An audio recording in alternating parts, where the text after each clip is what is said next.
shows on the network. Hogan started alive.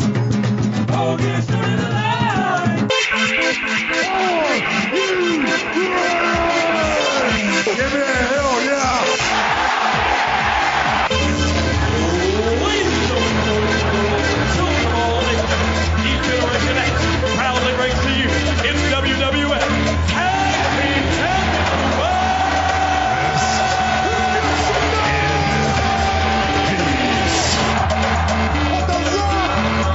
What you gonna do when Hulkamania destroys you? And that's the bottom line. The Stone Cold. Hey everybody, it's Anthony Missionary Thomas from Wrestling Soup, and you are listening to On the Network, motherfucker. Welcome to On the Network's Back to the Match. I am Rich, and with me is Nicky Scarz from Ground Zero Combat Radio. What's good, Rich? How's everything going with you, sir? Oh man, it's pretty good. Good. Pretty good. I've been catching up on some reading. Reading is good. Yeah, I feel like the summer is like when I get reading in, and then like the rest of the year, I'm like, whatever. Isn't that like the opposite with like other people? Like, don't they like read during the winter and then during the summer they do things? Isn't that how it usually is? Well, yeah, but like my work schedule and stuff, you know. So like, gotta be different, don't you, Rich? oh, you know it. Well, what it is like throughout like the winter or fall and winter, and I guess even spring, like shows that I actually sort of care about come on. Besides just right. What shows other than wrestling is Richard into? Because I know you like Game of Thrones. I know that for a fact. Right. Because we've talked Game of Thrones. And a cheap plug for me. Go check out my new music. It's a Game of Thrones theme song. That's all I'm gonna say. So a little cheap plug. But yeah. What other shows do you watch? Law and Order. Obsessively. Yeah, so you want to know? All right, I don't want to veer off on this podcast, but I have to bring this up because you just said Law and Order. So I'm at work today, right? And I'm slaving off, and there's this girl that works there, who's a little bit younger than me. Her and her friend both work there, and they're talking about TV shows that they watched growing up as kids. You know, and they're younger than me, so I knew that we were going to be in like different phases of TV shows. Right. You know, so I told her. She tells me the shows that she watched as a kid. I told her the shows that I watched as a kid, and then we get interrupted by this other guy who's probably also younger than me, but he's like one of them little annoying like guys always jumping everyone's car. Like you see him, you're like, oh man, here he comes, you know. So he jumps in. He's like, my mom used to make me watch Law and Order. And I was like, "What? You understand? We're talking about like little kids when we were little kids. We're not talking about like teenage kids. We're talking about when we were young. So you hear like Sesame Street. Oh yeah, I love the count on Sesame Street. Blah blah blah. Like we're joking around like that. We're on that level. And then the kid's like, yeah, I still watch Law and Order. I was like, I'm laughing. I'm like, you know what? That actually makes sense. Like, you probably never had a childhood. That's why you're so like the way you are. You know. He's like, yeah. Well, my mom would punish me. She'd make me watch Law and Order. And I was like, what? Like, you know, great show. But I mean, I don't know if I'd have my 5-year-old watching it as a punishment. You know. So. Yeah, that's kind of weird. No. Yeah, weird. A little weird. Whenever I first moved back to Ohio, like I really didn't know a lot of people. So I decided to hang out and watch Law and Order hardcore. So I started from episode 1 of the original series. That's nice. And I have seen every episode of that. And then I moved. They have a movie too. Yeah, I watched the movie. Yeah, I watched the movie once. It was basically just like a really long episode of Law and Order. Yeah, it wasn't like I was expecting like a real movie. And then I was just like, wait a minute, this is like 3 episodes in one. Like, this is not a movie. You know what I mean? Like, okay. I mean, it was still good. Oh, it was great, dude. It was good. Ice-T was in it, and he was a pimp, and he died on a boat. Yeah. Old school, my brother. And that kind of segues us into today's podcast. We're going old school. Yes, we are. We are visiting, if you have the WWE Network, there's a section at the very bottom of like the shows, like subgenres, I guess. And it's stuff like, like pay-per-views, wrestling, like current shows like Raw, SmackDown, NXT, all that. And then it's like original. And then at the bottom, there's this thing called the Vault. Vault, yeah. The Vault is like that's like the stuff they're like ashamed of, I feel like. Like, they hide it in the Vault. Which it's a shame. Like, because I'm finding myself slowly exploring that more and more as the Vault is the way to go. Like that's got all the stuff that, I mean, I don't know how old the people are that normally listen to the podcast, but probably the kids probably aren't really checking out the Vault as much. But I mean, like men in their, and women for that matter, in their, I'd say 30s and 40s, maybe 20s, like later 20s, basically adults. You know what I mean? Right. Anybody over than 40. I'm not talking like college kids. I'm talking about mostly adults. I can't really generalize it because they're good going into it too. Right, and if they're into that, Right, so I've been going through the Vault and I've been watching just random stuff, and I was talking to you one day, and you brought up this match of Hulk Hogan versus Iron Sheik. Yes. This is from 1984. This was the match that made that basically started the moniker Hulkamania. This is Hulk Hogan winning the championship for the very first time. The WWF championship at the time, not right. WWF. That's the thing. Like, maybe before we even get into this match, we should probably explain, because not everybody is into the whole history. Right, like the territories. Right. This was the time that, and this is why originally I wanted to do Bob Backlund losing the title to the Iron Sheik, but we could not. That match was not in the Vault, which I don't understand why. And you know why I wanted to do that match? Because Bob Backlund's on TV right now, and the younger people that don't know who Bob Backlund really was. It's interesting to see his path. I mean, he was a WWF, 3 Ws, for 5 or 6 years, was it? I'm not sure. I am really not sure. Like, it wasn't as long as Bruno. No, okay, so Bruno was your first baby face, right? Your first main baby face champion was Bruno. Bruno loses the title to Billy Graham. Was it Billy Graham? Okay, so he loses the title to Billy Graham. Now, Billy Graham is your first heel, basically transitional champion, because even though Billy Graham's reign lasted like a year, Billy Graham was the heel, like pretty much I believe he was the first heel champion. Back in those days, your baby faces held the titles for years, right? Bruno had 2 long runs. He had the 2 long runs. The one was the 10-year run, and I think he had like a 6 or 7 year run. I could be wrong with the amount of years, peoples. You had a long run with Bruno. Then you had Billy Graham being your transitional champion. Then Bruno gets it back, and then eventually, I don't know if Billy Graham win it a second time or if there was another heel in between them. But then Bob Backlund is your second real babyface. Your babyface. You're Hulk Hogan. You're John Cena. Your number one guy, right? Is Bob Backlund. Bob Backlund's gimmick was All-American Boy.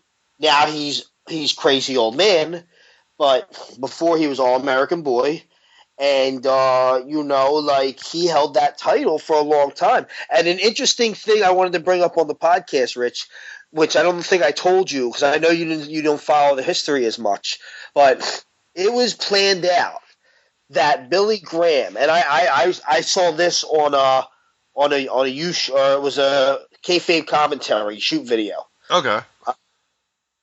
And it was the one with Billy Graham. I think it was like they reviewed like 1978 or something like that, right? And this is a time that Backlund, I guess this was before Backlund won the championship. I don't remember. I don't. That's not the important part. What's important was Billy Graham was explaining that, hey, you're going to take the title from Bruno at this time, and then a year and a half later, at this time, you're going to lose this title to Bob Backlund. Bob Backlund will be your next babyface champion. So basically, Vince Sr. was already planning out how they were going to transition from Bruno to Bob Backlund. And actually, before we get too carried away here, Bruno, this was the second time that he had the belt whenever Billy Graham got it from him. Exactly. The first time that he had it was in 1963, and he lost it in 1971. 1971, yeah. So he had it for 8 years. That was the big, long run. But who did he lose it to the first time? That's what I was trying to... Oh, it was Ivan Koloff. Right, and he only had it for 21 days. Exactly. That so actually, is the first transitional guy. Right. Well, actually, it's not. You could almost call Buddy Rogers the first transitional champion, and he was the first champion. He only had the belt for 22 days. Yeah, but he was a babyface, and his situation was different because was Buddy Rogers was a babyface, right? I'm not positive. I believe that he was from the matches I've seen him in. I think something happened to where he was because that was back when it was NWA. You know what I mean? Like that was a different time altogether. Vince didn't really. I believe I really got to go into the history that far back, but I believe that was a situation where things were planned out between more than one person. Right. You know what I mean? Where it was so it's hard to really. I really don't have the answer to that one, 100%.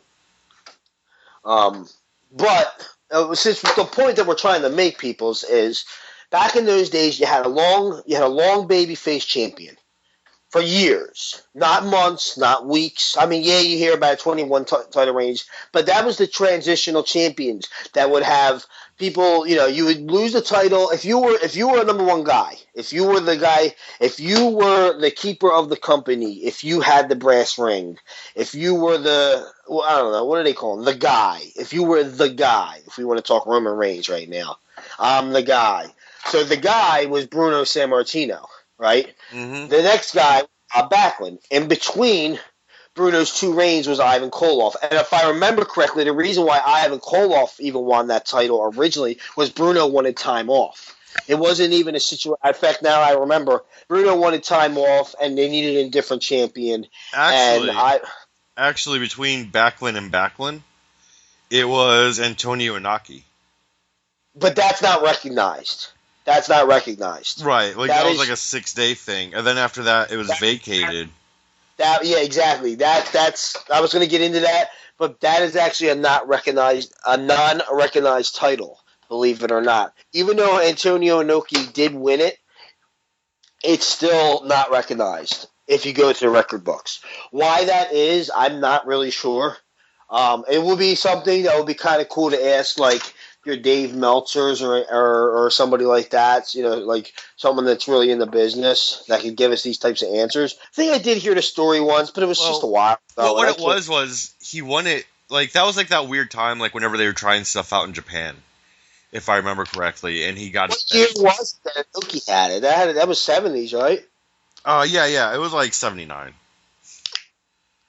It was late 79. So, yeah, like, I want to say, like, he won it, like, in Japan or something, and then they were just like, yeah, whatever. He had it for, like, a week, didn't he? Yeah, 6 days. 6 days, yeah. So, but, again, we keep falling off the point. The point is you had a long babyface champion. You had a heel transitional champion. Now, this time, I wanted to do the Bob Backlund thing because the whole reason why I wanted to do it was Vince Jr., Bob Backlund was a Vince Sr. guy. Right? Mm-hmm. Vince Jr. didn't really like Bob Backlund. He just didn't really like him. So I always thought that was kind of funny how, like, just how, the different... Vince Jr. was taking over. You know what I mean? His guy was going to be Hogan. That was what he saw. He saw in AWA. He took Hogan away basically from Vern Gagne. You can go back and research that if you really want to get into all that. But the point is, Hogan.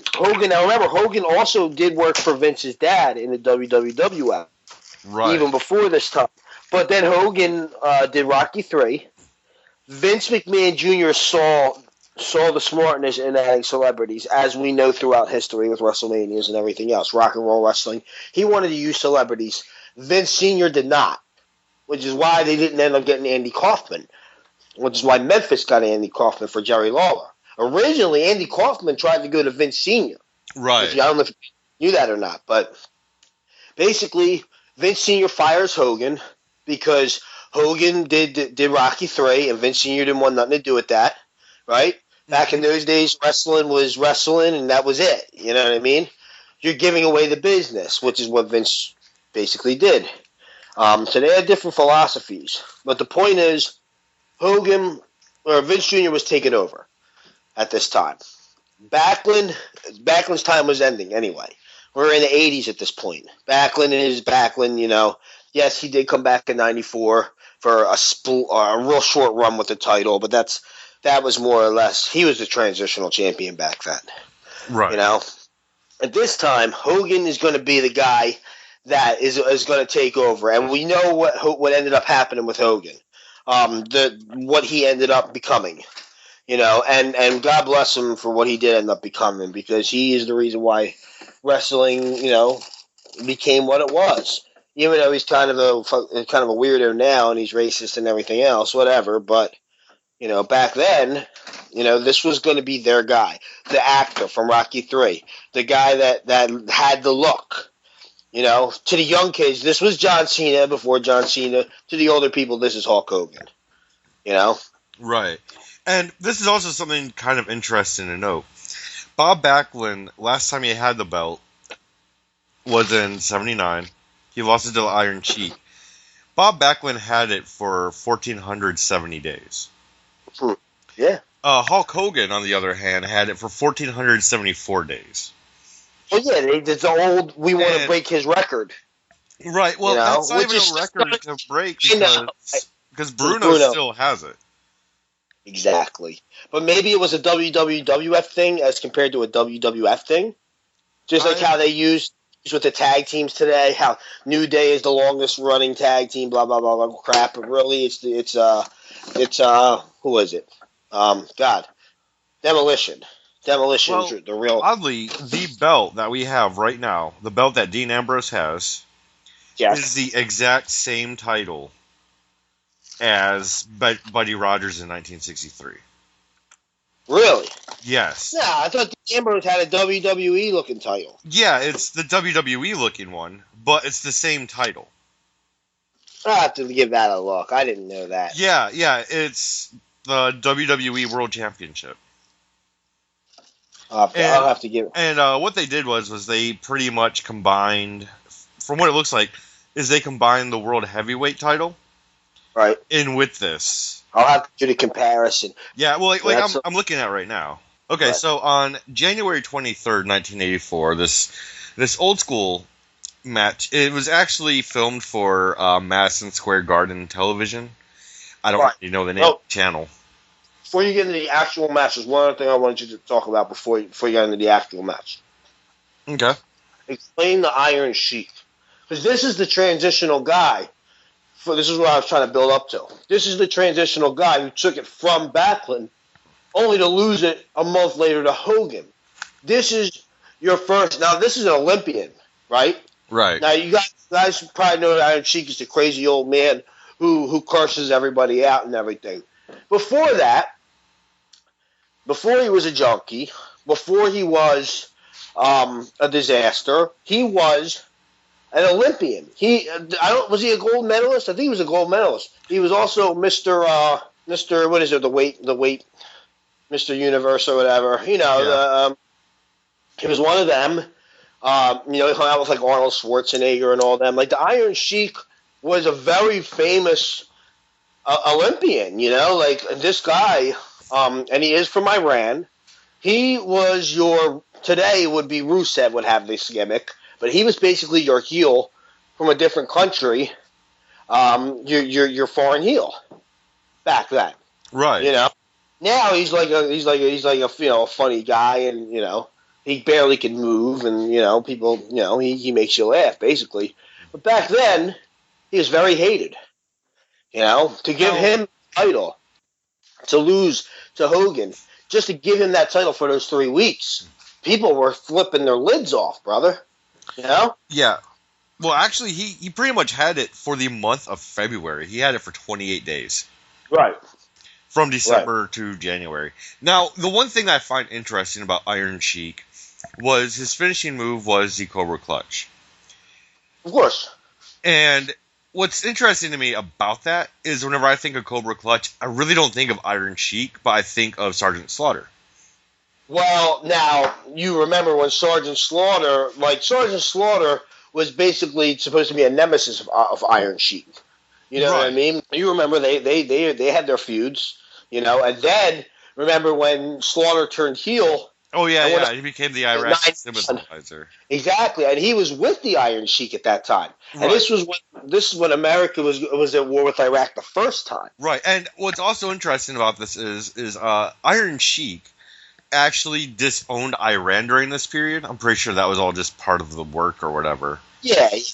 You know, he came back as I can't remember his name. Colonel Mustafa. Yeah. Which is stupid. You can't switch up the Iron Sheik. I'm sorry, you just can't. It worked, I think. But keep in mind, whenever that happened, I was a little kid. Yeah, I don't know. So, anyway, to get back to this match, before we get back off topic, because that's going to happen. I had to give the history of the Sheik so people would understand, like... Right. Again, it's the same deal with Bob Backlund. When a young person sees Bob Backlund today, they're not going to realize he was your second main number one baby face, you know? He was a Hulk Hogan before Hulk Hogan. He was John Cena before Hulk Hogan. He was the second Bruno, you know what I mean? Like, he was your baby face number one. He was the guy. You know, so and Iron Sheik, you know, they recycle these gimmicks in wrestling. You know, Rusev basically has the Iron Sheik's old gimmick. You know, so it's just I don't know, it's just interesting how they can recycle shit with different people and how many years this has been going on. But yes, now we can get into the match. I'm done blabbering. Okay, so I wanted to give a little. So this match was on Madison Square Garden television, and I'm not too familiar because I'm not from the New York area, and I'm assuming that was only like in New York. I could be wrong. Madison Square Garden is in New York. Well, I know like Madison Square Garden's in New York, but I'm saying like their television stream. That I don't think so, because this is the time where they were starting to, like, Vince was already basically putting the moves on the chessboard by this point. You know what I mean? WrestleMania was only the next year. Right. You know? So I believe the chessboard was already being planned out. Vince was already taking things over. You understand, back in those days, that, like, this is when Vince started really gaining power. And this whole Hulkamania became a huge sensation after, like, when this match happened. So I don't think the feud was just in New York at this time. The match was, obviously. Right. But I don't think that... Because I know at the beginning of this thing on the Vault, it shows up as, like, MSG. I forgot the exact phrase. Well, they did shows at MSG every month. That's right. Was. But no, it was like a special channel. And it was a special event. It was kind of like a Clash of the Champions type deal. Like, well, what I think it was like, I think MSG had, like, a feed, like a channel on the TV, probably on cable, that... Yeah, pay-per-views. Right. If I had to guess, that's what it was. Or pay-per-views, you know what I mean? They were specials. Right. That's what they were. If you were to watch this whole thing, there's a lot of guys that I am really not familiar with.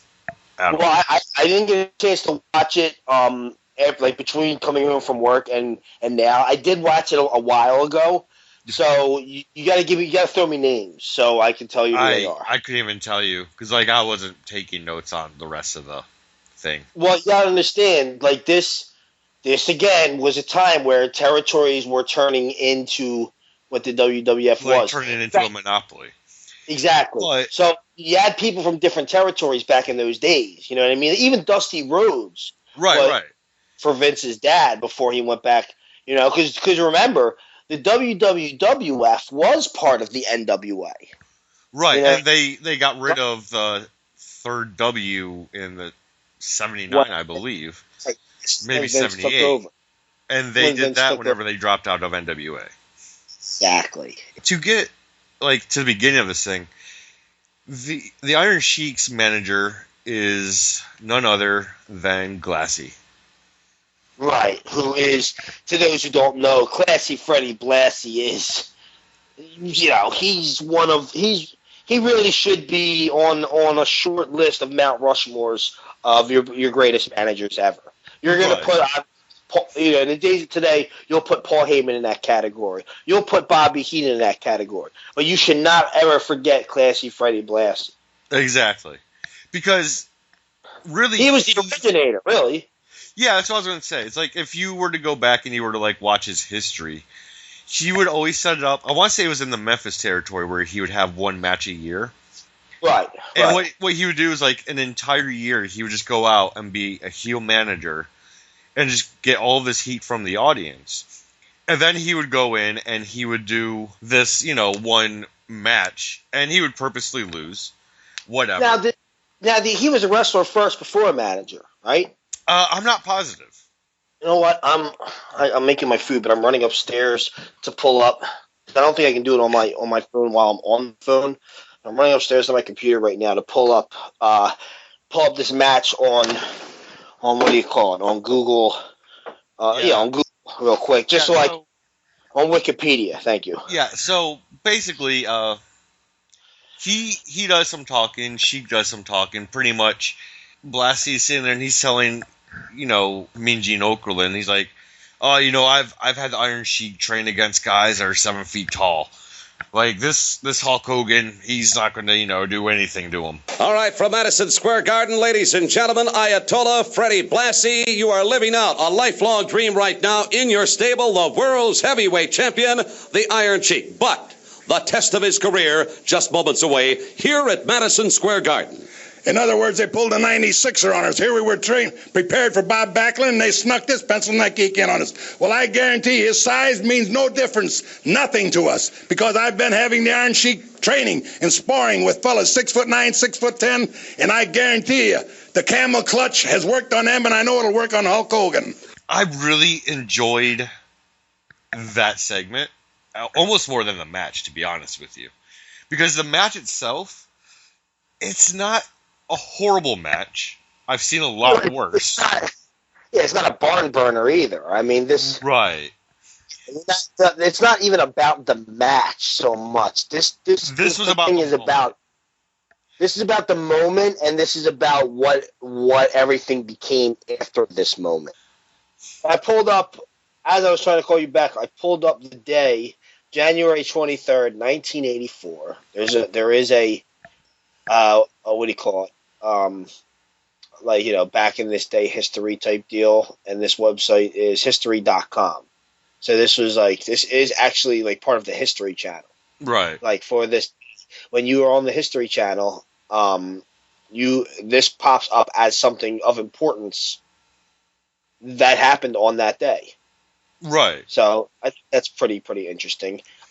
Side note, just figured I'd let people know, since I am on this page, other things that happened on this day is, real quick, not too much. 1957, a toy company, Wham-O, produces the very first Frisbee. In 1775, London merchants petitioned for reconciliation with America. In 2006, Who Killed the Electric Car debuts. I don't know what that is, but whatever. Oh, it's a movie. Okay. In 1860, you'll probably like this one. In 1865, for the Civil War, the hood was removed from command. So that's interesting. You know how they had the Ku Klux Klan and all that stuff. I guess in 1865, it was the commander had to remove his hood in the Civil War. In the Cold War, North Korea seizes the U.S. ship Pueblo in 1968. You always hear about the Nina, the Pinta, and the Santa Maria, but you never hear about Pueblo. A videotaped murder leads to convictions in Texas in 1991. The biggest earthquake in history rocks China in 1556. In 1849, the very first female doctor. The A-Team debuts on NBC in 1983, which is the same day as this match. Right? Wait. 83. No, this is 84. Okay, so that's 1 year later then. Right. So isn't that kind of interesting? 1 year later, after the A-Team debuts, this happens. And there's a bunch of other stuff. I'm not gonna keep writing everything, but yeah, interesting stuff. So all this happens on January 23rd. Just looking to see if anything like really important happens other than what I said. Not too much. Yeah. No. So to get back to the match, though. So whenever Iron Sheik actually makes it to the ring, he's despised completely. Oh man, he had heat. Completely. That was real heat. Madison Square Garden on its feet. They have a lot of hate in their hearts for this man as he stripped Bob Backlund of the World Wrestling Federation Heavyweight Championship last month here in Madison Square Garden. You know, and you could tell that he actually enjoyed it. Oh, he loved it. Now, real quick before we dive deeper into this, something I found interesting about this, and you could actually see this like in the early WrestleManias, but they actually had the microphone come down from the ceiling. Yes. You know, which kind of makes it have like that more real fight feel to it. Yes. And remember, they actually turned that into a gimmick years later with Mr. Kennedy. Mm-hmm. Which I thought was kind of funny, how that actually in later life actually became a gimmick. Yeah. Yeah. And you know? Another weird thing, well, they still do it, but they don't make as big of a deal, but like they made sure to say the length of the match before the match started. Right, this is a time limit for... Right, 20 why minutes. don't they do that anymore? Probably because they use different matches at different lengths. You know, you have to do long matches nowadays, you know? Right, or short. Well, even if you said this match has a time limit of 20 minutes, you could run up to 18 minutes. But let's say you do go up to 20, now you just have a draw. But that's a good question. Why don't they do that? That's a way to get out of a match. If you know what I mean, not everything has to be a DQ or not everything. Exactly. You know what I mean? Exactly. A draw would put you into the pay-per-view. Like, oh, these guys fall on Raw, and they had a draw. They went to the time limit. Right. You know what I mean? Why don't they do that? And that adds excitement, right? I would say so. There you go. Okay, so another thing that I found to be interesting was they made sure to announce the weight of these guys. Now, they still do that. They still do that to this day. But when they did this was, like, it seemed more official. It was. I feel like it was. If that makes any kind of sense. Like, and when I say that, I mean, they still do that. Like, CWC, they still do it, right? Well, CWC, they're trying to bring it back a little bit, I think. Right, and they still do it. Like, if you were to watch Monday Night Raw from 2013, they'll say, here comes Chris Jericho weighing in at whatever. Yeah, I mean, they do it, but you gotta understand, back then, I don't want this to turn into like a sexist thing or not, but when you have JoJo looking little and pretty, or you have the other one, the one that just left, Lillian Garcia, right, looking still so pretty, they're not the same as like Howard Finkel. Right. Yeah, I feel like he gave it more of a, what's the word? Legitimacy. More legitimacy than if I see a beautiful woman doing it. You know what I mean? I'm seeing, when I'm watching a boxing match, I see a beautiful woman with the round card walking around. You know what I mean? And I'm not trying to sound sexist, but like, that's what you associate with a beautiful woman, something like that. You don't necessarily associate, and I get it's a different time nowadays, but I feel like in that time, it just felt more legitimate because of it. Now, I don't know, like, I think they could definitely still do this kind of stuff with JoJo. JoJo's good. JoJo, like, people sleep on JoJo, but I think JoJo's talented. She was at the first NXT show I went to. It was actually the second time NXT was like on tour outside of Florida. Right. It was the second stop, and JoJo was the announcer. And honestly, she did a great job that night. I like JoJo. You know, Not jumping from the match, but look at the career paths of Eva Marie and JoJo. Your first two girls that were on that stupid TV show that didn't have any wrestling knowledge. JoJo getting in because her father was a baseball player, and Eva Marie getting in because she had a good agent and she was a top model. right. Their career paths. It's just interesting to me how things turned out for them. But my point was, like, JoJo is completely capable. It's the way She's still pretty, cute, and her voice. it I hate to works. say, but just kind of turns you on a little bit more than makes you think about the match. Like, Well, no, it's not. It's not even that. It's the way how they have her do it on Raw is completely different than what I saw at NXT in Cleveland. Well, that I can't comment to because Like the way how they have announcers announce stuff on TV now. It's just kind of very passe. It's like, hey, this is a championship match. All right, we're here, guys. You know, but when we were at like NXT and she was doing it, it was a very like important match. Even I'll have to go and compare and contrast this myself because it's hard for me to comment on it. yeah, You know what I mean? People listening, again, if you would like to make a comment on this, again, just if you have this fresh in your mind, JoJo announcing, I'm sorry, not announcing, calling, what's the word? ring announce. Ring announcing the NXT is compared to a Monday Night Raw or a pay-per-view. You want to have an opinion on that, you know, throw that in the comments as well. I'd like to see what other people have to say to that because I can't comment to it. Yeah, I think it's just they've gotten to where it's just really slick on TV. You know, it's like you have to do it this way. She no longer stands in the middle of the ring. She kind of stands like Finkel on this stands in the middle of the ring because out of necessity, right? And when you think about it, though, when you really think about, okay, the classic announcer, you know, or the classic ring announcer, that was always in the middle of the ring. Right. Remember those Royal Rumbles? Remember those Royal Rumbles when they'd be like, "This is the 1992 Royal Rumble." You know what I mean? Like, right. But now they all stand kind of in the corner.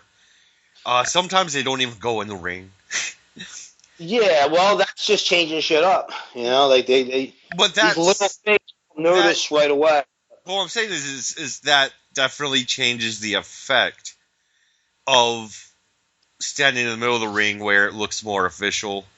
Right. You know, it's for TV. I get it. You have X amount of time for TV. You don't want to try to worry about getting someone inside of a ring while there's still an announcer in the middle. Right. I get that. It's all about TV restraints or time limits or whatever. But I'm just saying, out of necessity, they had to have Finkel here in the middle. And what that does is that builds the vision of disbelief. You know, like, you're able to watch this and go, maybe this was a real fight. Well, it sure felt like it when Iron Sheik came down. Like we said, he had heat, brother. He had heat. Right. I'm talking real heat, where people wanted to kill him. You always hear Jim Cornette talking about the difference if you ever listen to his podcast or his rants on YouTube or anything. He's always talking about the difference about how people tried to stab him, you know, back when he was in Mid-South and all that, you know, or wherever he was. I can't remember exactly. I know he's like somewhere down south. Right. But, you know, he always talk about, you know, at the Sportatorium or wherever he was, like, you know, people wanted to kill him. You know, he actually had to bring a knife or a gun sometimes with him to defend himself. Right. And I bet it's the same deal with the Iron Sheik. You know what I mean? Or there's the classy story of Classy Freddie Blassie with Paul Heyman in the car. And Classy Freddie Blassie would not give up the gimmick. Again, a guy that's involved in this match. Classy Freddie Blassie could not give up the gimmick. He would actually like mess with people on the road You know, he was a terrible driver. Paul Heyman repeatedly said that. But, you know, his excuse was, oh, I'll mess with him on the road because I'm a heel. I have to piss these people off. Like, just the thought of it, like, bro, like, you know, not everybody knows who you are. The show's over. Right. Like, they're gimmicks, you know? This is who they were. And that's another thing. That's part of kayfabe, and that's another, you know, another reason why you can't get real heat today where you could have, you know, back in 1983. Right. Yeah, so the big difference here, though, is like, so whenever the Sheik comes out, he's getting booed like crazy, right? Right. The second that you hear Hulk's music, he is actually still like backstage. They show him walking in like the hallway. You start to hear his music, and right when you hear that music, you know what happens? That crowd explodes. Yeah, by the way, the music at the time was Eye of the Tiger. It wasn't Real American. Right? Which on this they edited in Real American. Hulkamania. The Hulk.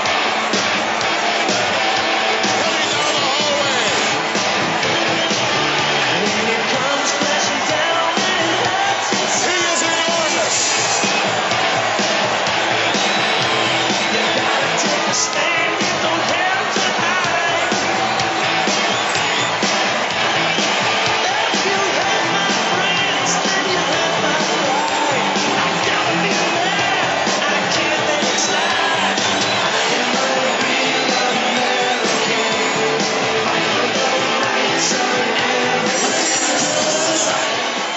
Do you think that people kind of felt it in the air that, you know, when that match was starting or when he was coming down to the ring? Do you think in the air he was going to win that? I don't know if it was as much of them just being like, hey, Hogan's going to win this tonight, or if this was so much of we hate the Iron Sheik this much and we really like this Hogan guy. Right. Because keep in mind, he was already in the Rocky movie. Right? So that alone would be enough to get that pop the way how it was. Now, he was also in AWA and made a name for himself in the AWA. Right. Remember, Hogan was the first person to make his own T-shirts up. Right, but what I'm saying, that's why he left AWA. But what I'm saying is though, is by the time he's here in the WWF, right? It's not a matter of did the crowd think that Hogan was going to win. I think it was just a matter of they really like this guy, and he's against the biggest heel in the company at that very moment, right? Right. So at this time, too. At that time, right in those days. So it's just that light and day comparison. But when you think about it, you really got to give a lot of credit to the Iron Sheik then, because the Iron Sheik was just as much of a heel as Hulk Hogan was a face. It's the same thing as the Steve Austin versus Vince McMahon thing. Right. You can say Steve Austin was the greatest wrestler of all time, if that's what you think, but Vince McMahon made him who he was. Right. Now, another reason why I don't think the crowd went into this knowing that Hogan was going to win was, when was the last time, like we already talked about the history of the belt, right? So, traditionally, you don't have the belt for a month, and then that's it, up to this point. Right, you have a little bit longer, right. Right, so I don't think people really expecting Hogan to win necessarily. I think people were wanting him to win. People thought that match was real. Right. You know? But I'm just saying, though, I don't think people wanted Hogan to lose, but I'm not sure if they went in going, oh, he's definitely going to win. It's like they already had the history of your Bob Backlunds, your Brunos. Right. You know, even the superstar Billy Graham had it for about a year. Yep. So, I did. So, like, if that's your recent history, do you think that anyone in that arena wants like, let's say Iron Sheik won this. I can't say anyone would really be that surprised by it. Just because... It's hard to really know, because it's really before our time. Here's a good way to distinguish that. Did you do any research on the build-up to this match? Oh, not much, no. Neither did I. Well, maybe we should have. Yeah. Well, we should have. It would have been interesting to see what the build-up was actually to get there. You know? Because I can't lie. We talked about doing this a couple of days ago. Right. This is more like a on-the-fly episode. And that sucks because I wish now that I did do the research, the build-up itself of it, because, you know, it's just a different time. You know what I mean? When was the last time you watched a complete build-up to any match from that era? You know? From this era, not often. And a big issue, here's another part that you're not really putting in, is even if you wanted to, you can't. Well, I mean, there's ways. You just can't on the network because they're not... Right. I mean, there's obviously ways that you can do it. Right. But I'm just saying, if you are relying solely on the WWE network, you really can't do it. Unless you go and watch maybe one of Hulk Hogan's DVDs may have talked about that build-up. I've never watched the real American DVD of Hulk Hogan. I know they have one out, which could be on the network for all I know. I don't know. Maybe it's on that. It is. Now, here's the thing: is like I've tried to watch like the Hulk Hogan DVDs, and as a kid, I liked Hogan to some degree, and then Ultimate Warrior and Macho Man appeared. Right, and they took over. Yeah, and it's kind of funny. It's like Macho Man's a guy that I hated and I loved as a kid. You know what I'm saying? Like he's just that guy that he was a great heel. So as a kid, I hated him. Who, Macho Man? Yeah. Oh yeah. I when he was like he was. Oh, I hated him. Yeah, but I think it's a little before my time, honestly. Like, well, you're what, a year older than me? A year or two older than me? I forget how old you are. I think we're actually around the same age. We're around the same age. I wasn't really able to watch it consistently at that young of an age.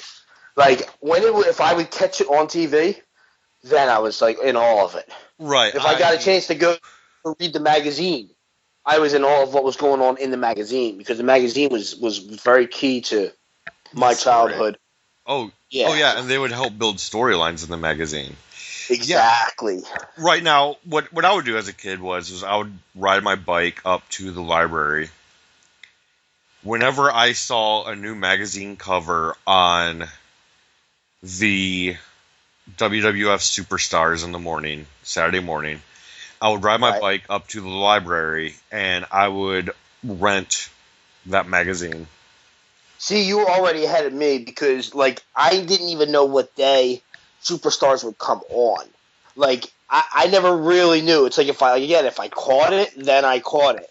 It wasn't until WrestleMania, like, I was able to rent WrestleManias at Blockbuster because they would have them at Blockbuster.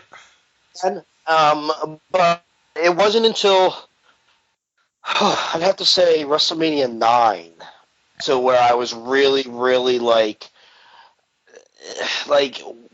figuring out when those would come on and having access to a TV at that time to be able to watch them. You know, before that it was again just magazines, and it was also the kids in school. And the kids in schools, your top three were Hulk Hogan, then the Ultimate Warrior, and number 3 was always Macho Man. That's kind of like who the 3 most over was at that time in my school. You know what I mean? Like, it was Hulk Hogan first, then Ultimate Warrior, then Macho Man. Anyway, bringing it back to I love how the show is called Back to the Match, because we always veer off of the match. Yeah. Always. Well, it's like that with every person I have on the show. I know. It's funny. Right. Well, I mean, seriously. I do. If we were to just sit here and talk about this match, this episode would be about 15 minutes. Done. Shit, I think over an hour at this point if you add up all the phone calls together. Well, no, I'm just saying if we did nothing but talk about this match. Yeah. Nothing. We had to talk about the history. Yeah, we had to talk about the history and everything. What I'm saying is if we only talked about the match, no history behind it, nothing. 15 minutes. That would have made for a pretty shitty show, I would think. Oh yeah, but it'd be 15 minutes max. Yeah. But I mean, if you want, we can get back to the match here. We haven't even started the match. If you didn't realize, we're just at the entrances. Right. Yeah. So whenever Hulk Hogan comes in, this crowd just like erupts, right? And honestly, like I said, like this match, it wasn't that great of a match, to be honest with you.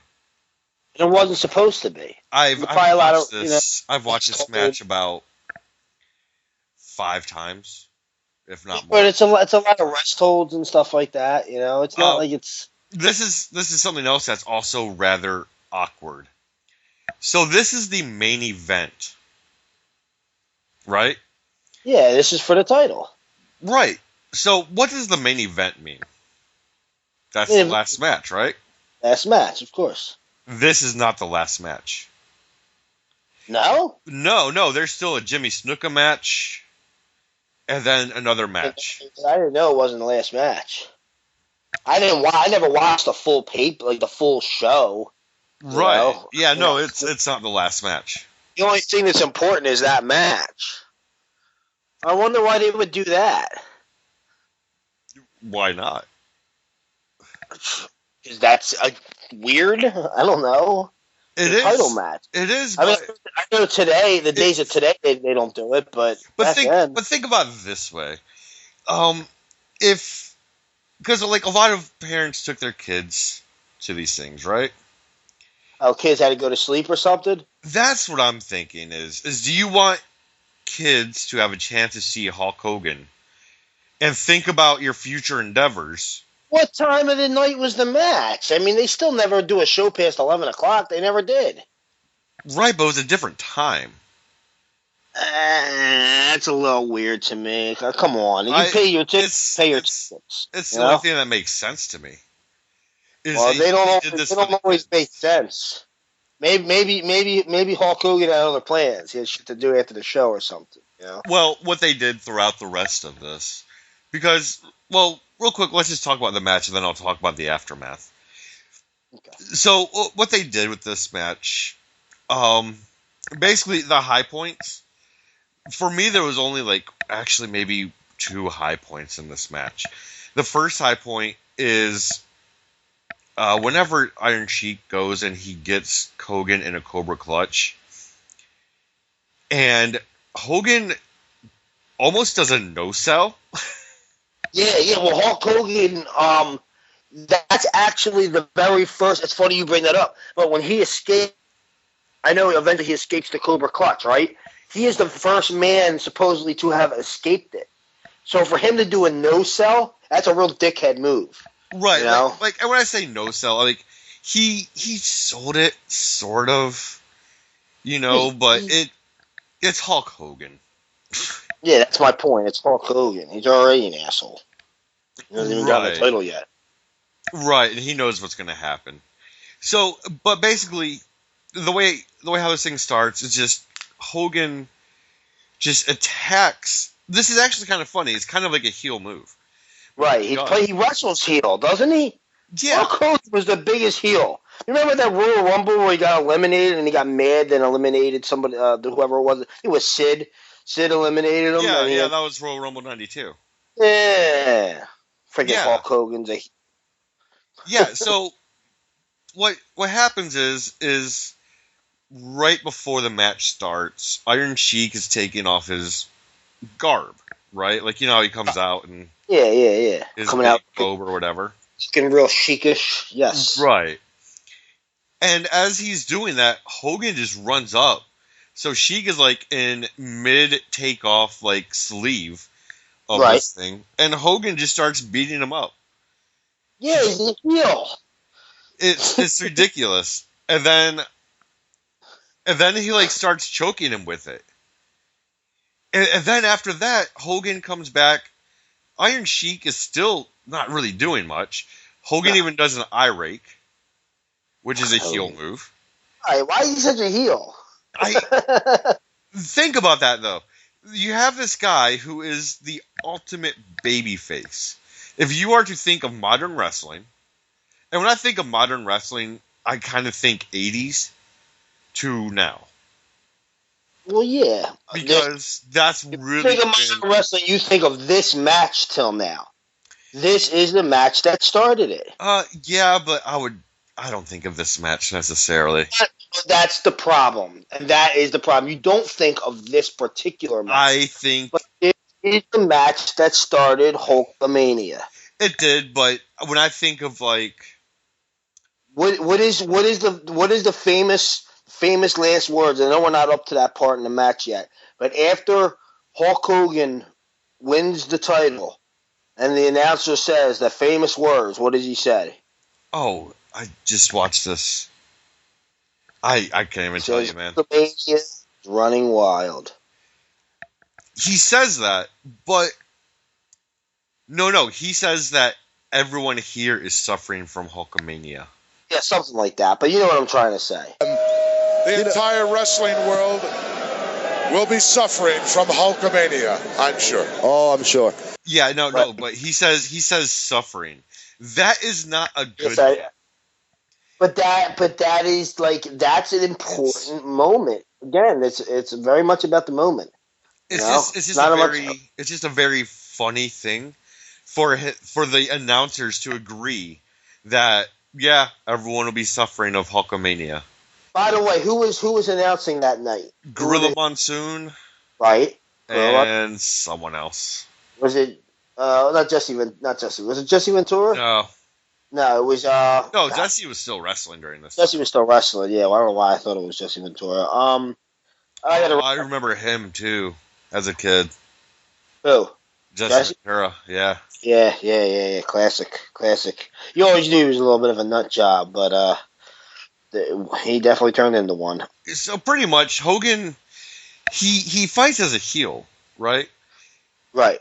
And honestly, in this scenario, like if you did not know anything about these two guys, and you just put the match on from the moment that Hogan throws Iron Sheik, like when he's like taking off his robe or whatever, from that moment on, you would think that Hogan was the heel of this match. If you do not see the entrance at all. I mean, I guess you got to look at it in that time. We're so conditioned to like, this is what a heel is, even though it should be even from that time, that maybe they didn't look at it as heel move. Like, I don't know. Again, that's why I wanted to see the build-up. Right. So whenever the Iron Sheik actually gets the Cobra Clutch on, and it's this actually is a very convincing move. And when I say Hogan no sells, he kind of just moves his hands a little, but then he does this thing where he like his hands are like out to the sides, right? And then he just takes his index fingers and just kind of points like no. And then that was his thing. Right, and then he kind of does like a weird like Ultimate Warrior like shake your hand. And right when he does that, he stands up and he throws. He's hulking it. He stands up and he runs with Iron Sheik on his back. He runs to the turnbuckle. Right. And that is how Hogan wins this. Pretty much. He drops a leg on him and he pins Iron Sheik. That is the match. Yeah. That was the match. It's really like a 5-minute match, if that. And that's the thing. But the whole point of the match was for Hogan to escape out of the Cobra Clutch. Right. And hit him with his move, and that's it. That's all it took. And then Hogan jumps up, and you have a new WWF champion, a new #1 babyface. The crowd, of course, is going crazy. Honestly, if you were to watch modern day wrestling, and would say, well, if you were to watch current wrestling, the closest thing that I could compare him winning this championship to is Daniel Bryan winning it at WrestleMania 30. And look how much more had to go into a story with how, the way the internet fans are, and with Twitters, and with the fact that we all know behind the scenes that Triple H, really thought Daniel Bryan was nothing more than a B-plus player, and all that shit was real. That's why it was the same, because in their eyes at that time, this is real, and in our eyes, 30 years later, we saw Daniel Bryan as not really getting screwed over and over and over, and he never was really going to have a chance. And then when he did it, that was real, and fans felt like they took part in that. You know what I mean? Right. And I guarantee the fans felt like they took part in Hogan too at that time, 30 years earlier. All right. So where can I find Ground Zero Combat Radio? All right. We'll try this a second time. There's one of two ways, actually 3 ways that you can listen to Ground Zero Combat Radio. You can go to blogtalkradio.com/Ground Zero Combat Radio, which is our main site where we do all our shows through. Or you can go to geeksoftheindustry.com/ I don't know if you put it under I think you just put it under /Ground Zero. But when you go on the geeksoftheindustry.com, you can check out all the shows right there. Every show, there's about, 8 different shows I think he's working with now. Yeah. Including yours. So we're both on the same website. So shout out for both of us. Right. Button Abusers, not on the network. The network's not on there? Nope. I thought it was. Nope. Oh. I apologize. Well, you can find one of Rich's shows on Geeks of the Industry. But my show is also on geeksoftheindustry.com. And it is on, but our main page is blogtalkradio.com/Ground Zero Combat Radio. And make sure you put in Combat Radio, because there's a different Ground Zero radio show as well, which is why we ended up putting Combat Radio.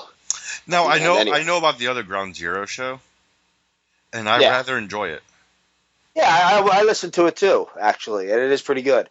Yeah. And they're a much more known Ground Zero than we are. So I needed to specify Ground Zero Combat Radio. You can always do a Google search as well. Just look up, type in Ground Zero Combat Radio and find this. It'll come right up. But the third way that you can check us out is actually through YouTube.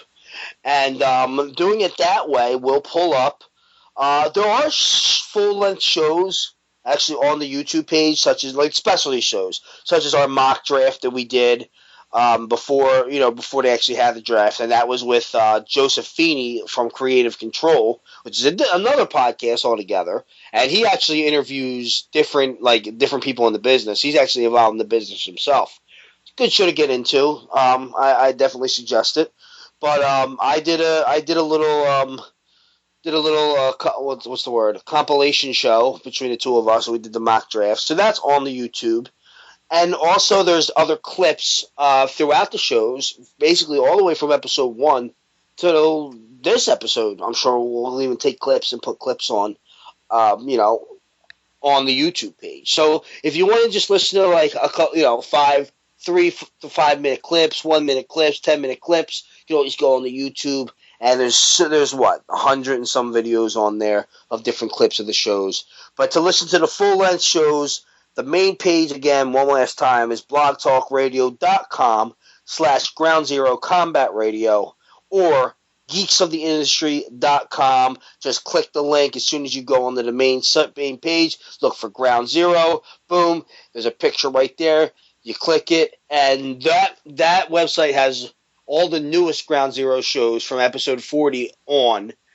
We just finished 41 episodes at this point of doing this show. So the first 41 episodes are on Ground Zero, and episode 40 and 41 are on Geek City Industry. And from here on out, the shows will be on both feeds. So you can go on either site plus the YouTube. So. All right. And you can always find On the Network at onthenetworkpodcast.com. And you can also find us at WrestlingSoup.com. Yes. Hey, congratulations for getting on WrestlingSoup.com. Thank you, sir.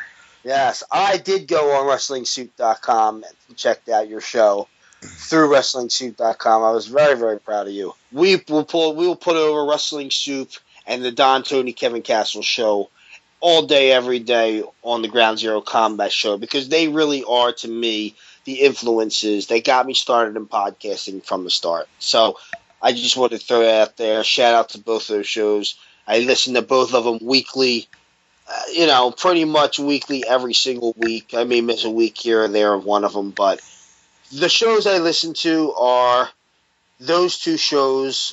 I do listen to The Torch. I listen to your show. I don't listen to Button Abusers only because I'm not a gamer. Right. But I do obviously listen to On the Network, Back to the Matches. I did check out one episode of Button Abusers. I think you were talking about Sega. Yeah. And yeah, I checked that episode out because I was a Sega fan as a kid growing up, and I wanted to hear, I did not finish the show though, so before you start quizzing me, I checked out some of it, and I do plan on finishing it because Sega was my shit growing up. But that's a whole nother story for a whole nother podcast, I'm sure. But, okay. Let's see, what else do we have? Oh, you could also find us on Facebook. Just search for On the Network Podcast, join our group, and like our page. Same with mine. Same deal. Ground Zero Combat Radio. We are on Facebook as well. And let's see, what else do we have? There's Twitter at On the Network Pod. And then if you wanted to, listen to other podcasts after you listen to On the Network, you can always go over to geeksoftheindustry.com where we could find Ground Zero Combat Radio, as Nicky just said. But you can also find things like Mega Powers Radio, Geeks on Film. Awesome shows, by the way. Talking About with Glenn.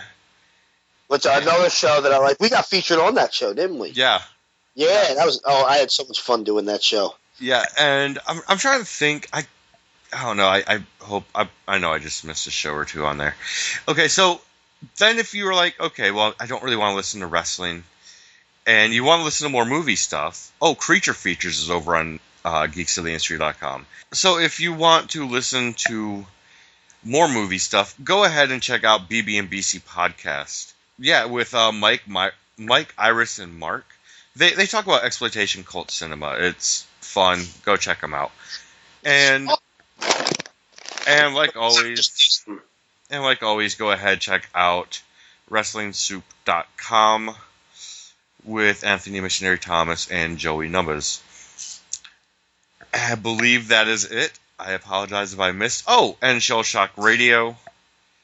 Go check that out. It's on SoundCloud. And also, if you are in the mood for videos, look up George Seckman for his Schnockered Wrestling. He's awesome. George is awesome. He's always getting drunk watching.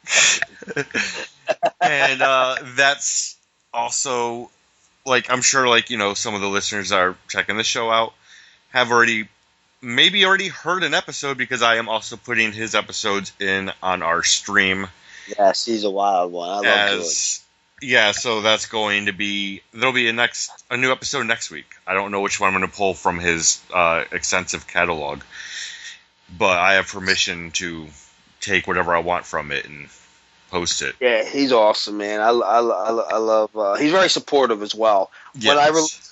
When I released my Game of Thrones song, which, by the way, since we're all plugging, I'll just throw that one more time. It is on YouTube. It is called The Light of the Seven, which was the season 6 finale of Game of Thrones. The song in the beginning, I did write a song to it, and George went out of his way to share it with all his people for me, get me a few listens.